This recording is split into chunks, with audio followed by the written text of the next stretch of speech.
నా పేరు కిరణ్. ఇది సిగరెట్ మందు యాడ్ కాదు. మనలో ఇలాంటి సిచ్యువేషన్స్ చాలామంది ఫేస్ చేసి ఉంటారు. అందులో నేను ఒకడిని. తల్లికి కూడా చెప్పుకోలేని బాధని, తండ్రికి చెప్పుకోలేని విషయాలని, అన్నదమ్ములకు సైతం చెప్పుకోలేని కష్టాలని, ప్రేయస్తో కూడా పంచుకోలేని భావాల్ని, నీ కష్టాలలో సుఖాలలో నీ వెనకే ఉండి నీ వెన్ను తట్టి ముందుకు నడిపించేవాడే స్నేహితుడు.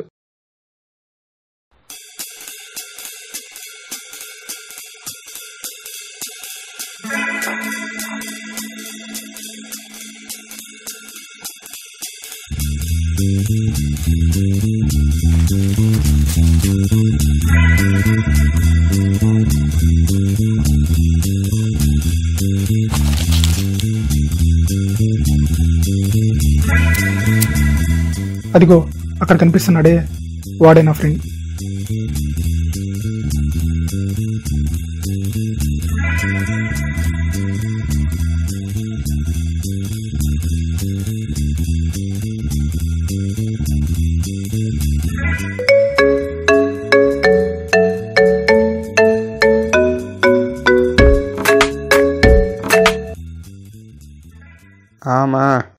రే ఎక్కడున్నావురా?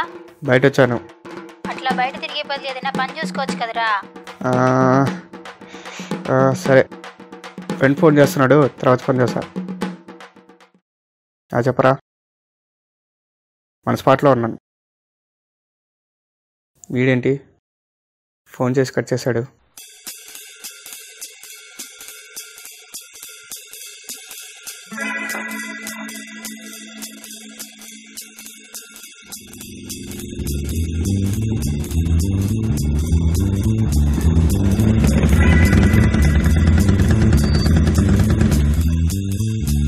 అదిగో అక్కడ వస్తున్నాను, అది నేనే.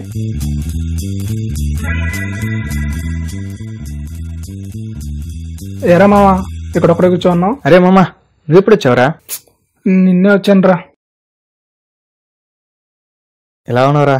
ఏదో అలా అలా ఉన్నా. ఇంకేంట్రా సంగతులు?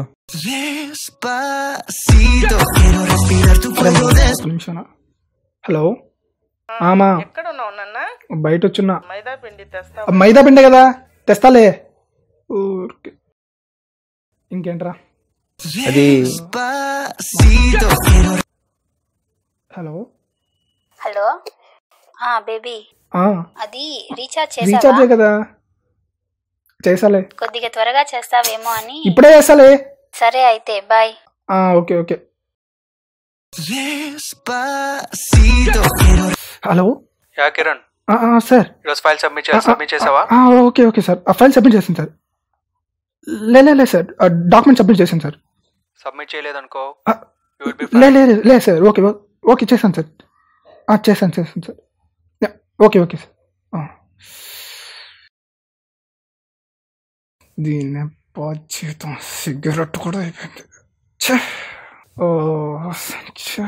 Boss documents files.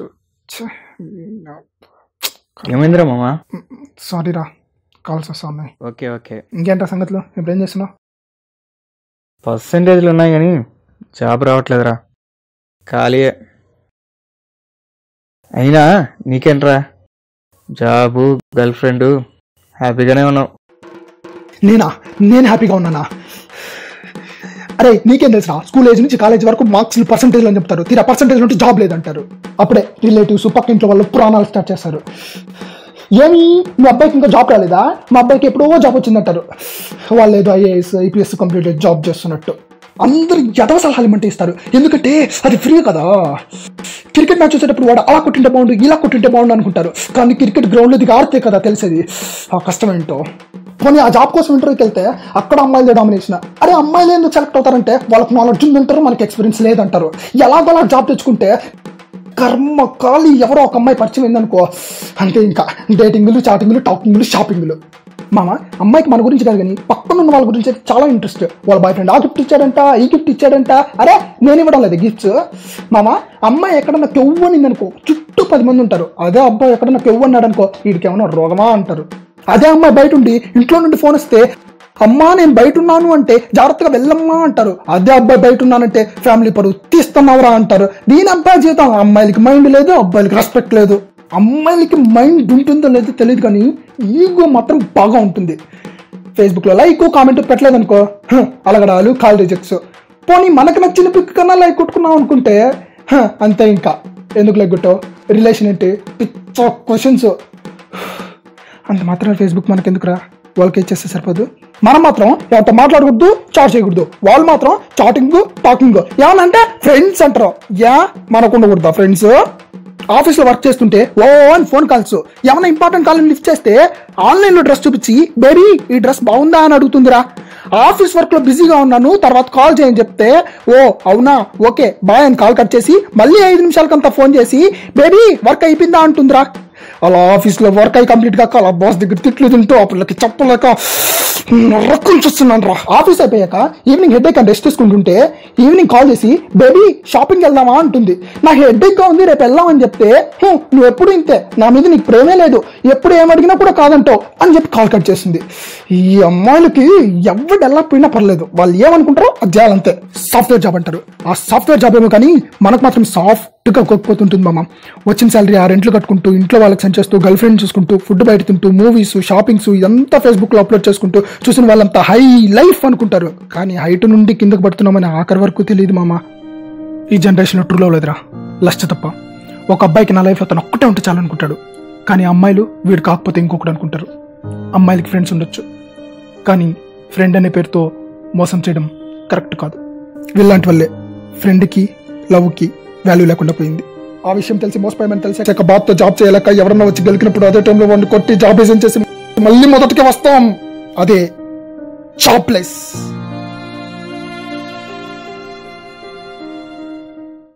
నిజాన్ని మార్చే శక్తి ఈ ప్రపంచంలో ఎవ్వరికీ లేదు, కానీ ప్రపంచాన్ని మార్చే శక్తి ఒక్క నిజానికే ఉంది.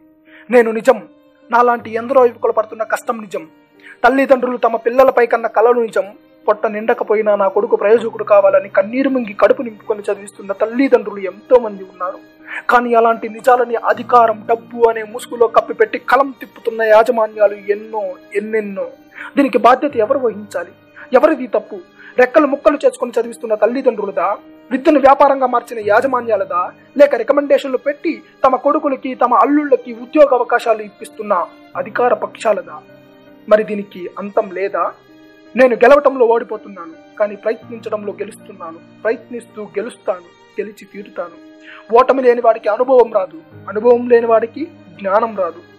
చేసిన తప్పుకు క్షమాపణ అడిగేవాడు ధైర్యవంతుడు అంటారు. ఎదుటివారి తప్పును క్షమించగలిగిన వాడిని బలవంతుడంటారు. నేను బలవంతుడిని, మీరు ధైర్యవంతులా? ఒక సామాన్యుడిగా అన్యాయాన్ని ఎదిరించే హక్కు నాకుంది. వాళ్ళని ప్రశ్నించే దమ్ము మీకుందా?